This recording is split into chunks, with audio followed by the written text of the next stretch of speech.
آج کل سیلاب سے زیادہ بڑی خبر کون سی ہے؟ یہ ہے کہ سیلاب زدہ علاقے کے لوگوں نے سندھ اسمبلی کے اسپیکر آغا سراج درانی کے منہ پہ ان کے خلاف نعرے لگائے اور انہیں واپس آنے کو مجبور کر دیا۔ ان لوگوں کا کہنا تھا کہ سندھ حکومت نے انہیں سر چھپانے کے لیے ٹینٹ تک فراہم نہیں کیے اور ان کی عورتوں اور بچوں نے کھلے آسمان تلے رات گزاری۔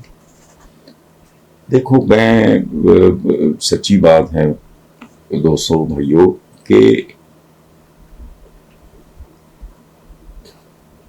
یہ بات تکلیف دہ ہونے کے باوجود اس کا ایک پہلو بہت خوبصورت ہے۔ مجھے محسوس ہو رہا ہے کہ یہ آج سے 20 25 30 سال پہلے والے عوام نہیں ہیں۔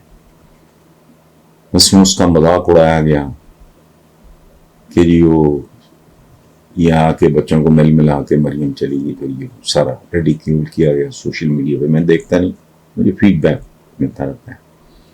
اسی طرح وہ اندازہ لگائیں وائرل ہوا کہ ایک آدمی ہے 50 روپے بانٹ رہا ہے، اس پہ لوگوں نے ناپسندیدگی کیا، باقاعدہ نفرت کا اظہار کیا۔ اب یہ والی جو بات ہے، اس میں جو پازیٹیو بات یہ ہے کہ لوگوں میں اس بات کا شعور بڑھتا جا رہا ہے کہ ہمیں رعایا کی طرح، ہم شہری نہیں ہیں، ہمیں رعایا کی طرح ٹریٹ کیا جاتا ہے، اور یہ لوگ سب فریبی اور دھوکے باز ہیں۔ یہ وہ پنجابی میں کہتے ہیں گوگلوں کی مٹی چڑھنا، اس طرح کی وارداتیں کرنے کے لیے آتے ہیں۔ تو ٹھیک ہے، جہاں بہت دکھ ہے وہاں بہت ہی زیادہ دکھ صحیح۔ ایک دفعہ جسے کہتے ہیں نا let's cut them to their sizes، اور ان کو اکھاڑ پھینکو اور میسج ایسا خوفناک جائے کہ جو ان کے بعد آئے، چاہے بھلے 10 سال بعد آئے، اس کو پتا کہ میری پوجا نہیں ہونی، اب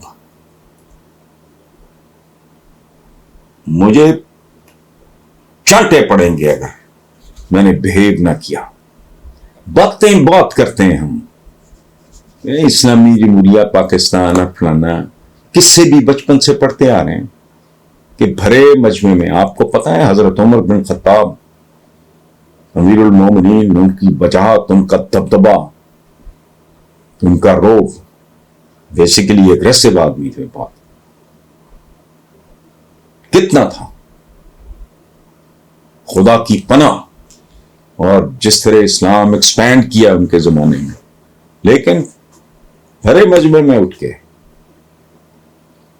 ایک آدمی نے کہا کہ بتاؤ، قد لمبا تھا حضرت عمر کا بہت زیادہ، نے کہا کہ یہ جب بیت المال سے تو اتنا کپڑا حصے میں ہے، تمہارا کہاں سے بن گیا؟ جی آپ نے نہ برا منایا، پتا تھا وہ ایک کلچر پیدا کر رہے تھے کہ ٹھیک ہے بھائی، تم نے خود جواب نہیں دیا، بیٹے کو کہا کہ تم جواب دو۔ اس نے کہا میں نے اپنے حصے کہا تاکہ میرے باپ کا لباس سل سکے۔ یہ باتیں ان کی کرنی، قصے ان کے بیان کرنے، کہانیاں ان کی سنانی، اور ان کو بانس پہ چڑھانا۔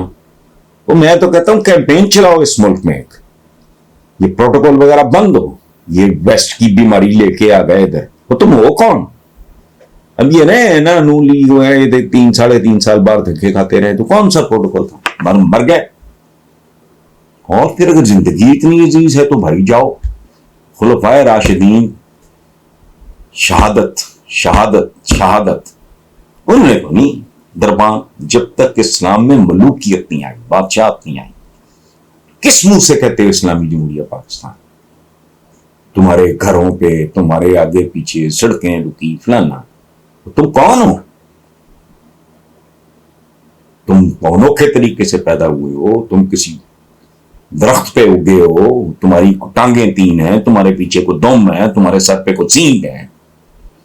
یہ بنیادی چیزیں ہیں، ان کو ایڈریس کرنے کی ضرورت ہے۔ کہتے زمانہ بدل گیا، زمانہ کیوں؟ زمانہ جتنا بھی بدل جائے، انسان کو آکسیجن کی ضرورت ہوگی، انسان کو عزت نفس درکار ہوگی، انسان کو بھوک لگے گی۔